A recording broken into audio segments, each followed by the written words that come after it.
Hello, my name is Taja Little and I'm a graduate from Texarkana College. After I got my associate's degree in general studies in May 2014, I transferred to Texas A&M University Texarkana. I would like to talk to you today about overcoming test anxiety. According to Zizek and Berg in 2006, test anxiety affects up to 40% of college students. In 2010, Bradley and others found that 61% of students are affected some of the time and 26% all of the time. As a student, I struggled with test anxiety. Because of that, I have searched for ways to overcome it and found some great tips. While test taking can be a daunting experience, preparing yourself for taking a test, proper test preparation, and good test taking skills can reduce anxiety during testing. First, how do you prepare yourself for taking a test? Confidence in yourself and your abilities is a key factor in reducing anxiety. Good study habits are essential. Develop good study strategies, manage your time well, and stay organized. Approach your test with confidence. Use strategies to personalize it. Use the test to show off how much you've learned. Also, learn from your past experiences. Learn from the mistakes that you have made on previous tests. Let's go over some good time management skills. So what can you do to manage your time? Well, the most important thing is to know what you have to do and when you have to do it. Start by using a calendar at the beginning of the semester and make a weekly schedule. Put breaks in there for you for some free time. I found that it's really convenient to use one of those 17-cent 70-page spiral notebooks. Write a date at the top of every page, and it's a really cheap and easy way to create yourself a planner. Also, it's important to put your breaks in there to give you some free time because your brain can only take so much. You need to take a break in order to give your brain time to process things. Also, break your larger tasks into smaller tasks. Do the hardest or the longest task first and review daily. It's important to review daily. Pay attention to what makes you procrastinate and avoid it if possible. For me, my procrastinating triggers are Minecraft and Netflix. They get me every time. So I take my computer to the library where I can't really watch Netflix, and of course I don't have my Xbox, so I can't play Minecraft. So how do you prepare for a test? Well, you need to remember your ABCs. Avoid cramming for a test. Repetition commits things to memory, and if you cram the night before, you're not going to remember anything. You need to allow yourself plenty of time to study. So if you know that you've got a big test coming up, you need to review every day. Also, be comfortable when you're taking a test. Wear comfortable clothes.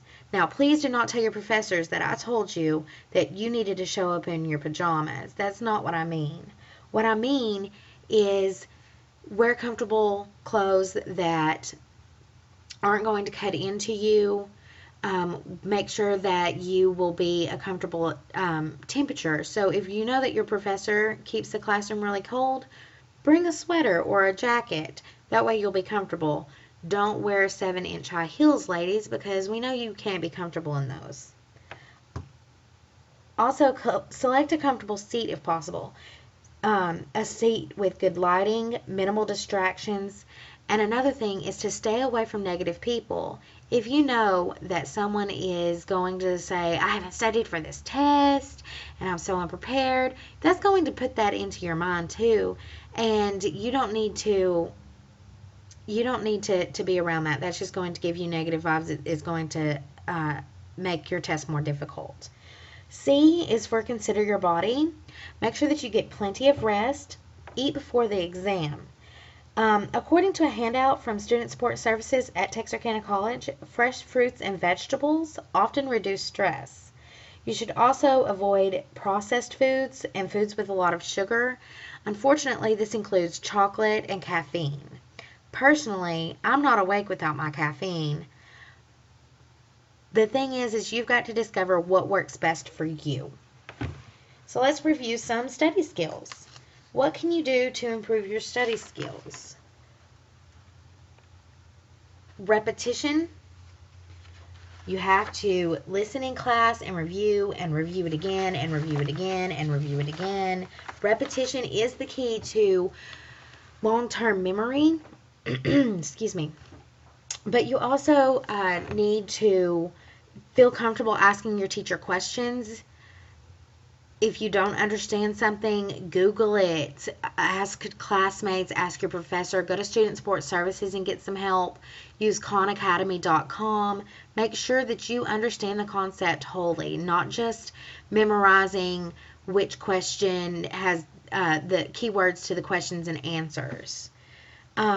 Also, find a couple of good study locations for you where you won't be distracted and you won't be interrupted.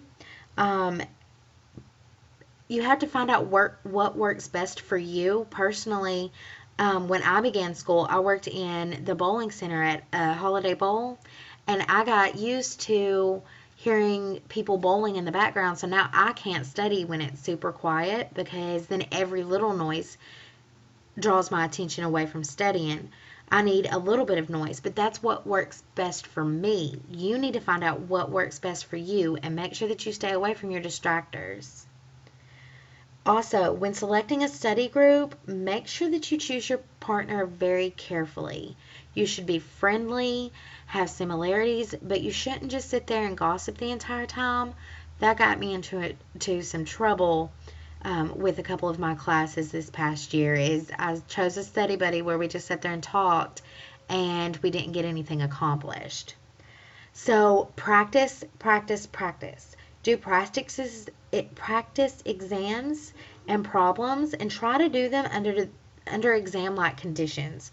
So if you know that you're only going to have 30 minutes to take an exam, set a timer for 30 minutes.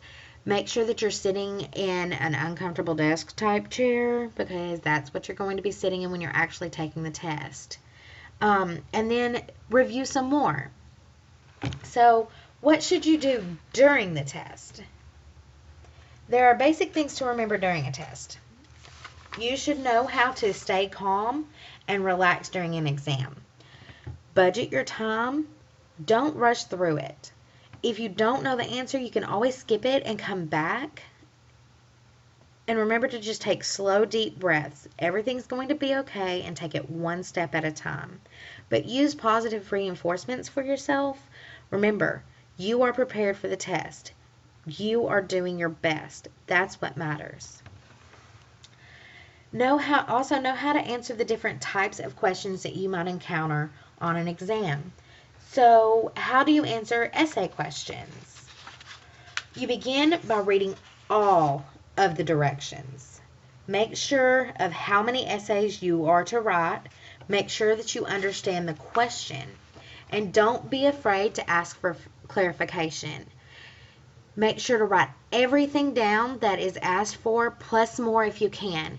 It helps to use a piece of scratch paper to create an outline. Also, if you know what the question is going to be on the exam, like in Mr. Story's biology class, it helps to memorize a little outline for yourself, and you can jot that down before you start writing your essay, and that will help you. Statistically speaking, the nicer your paper looks, the better your grade will look or will be. Teachers don't like you to scribble out things. If you do have to mark something out, do a single line through it and keep going. Don't waste time and space on long introductions or conclusions. The most material should be in your body paragraphs. If you know what the essay question will be in advance, then you can also write your essay at home. The next day, write it again. Practice what you want it to say before you have to go in to do it. That way you know that your essay is going to be the best that it can be. So how do you answer short answer questions?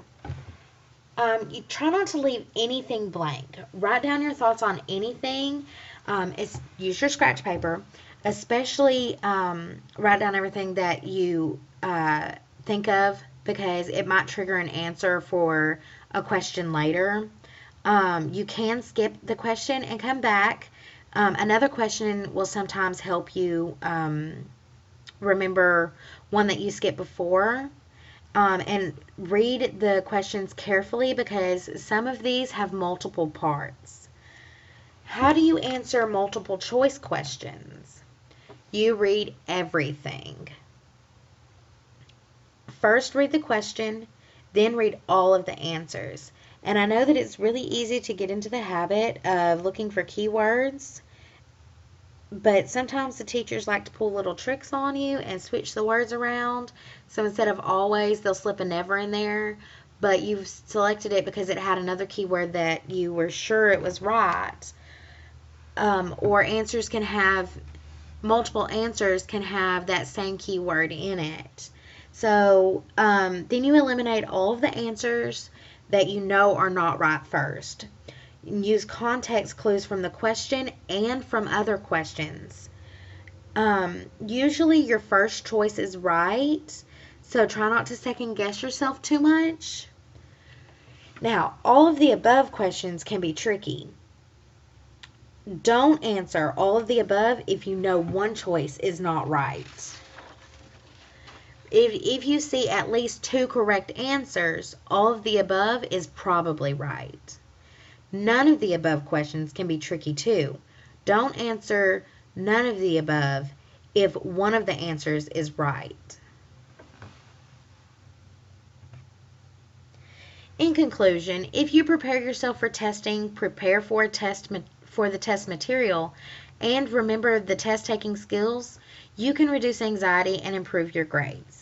You should now know how to take tests with less anxiety. Remember, study skills pay the bills. Thank you.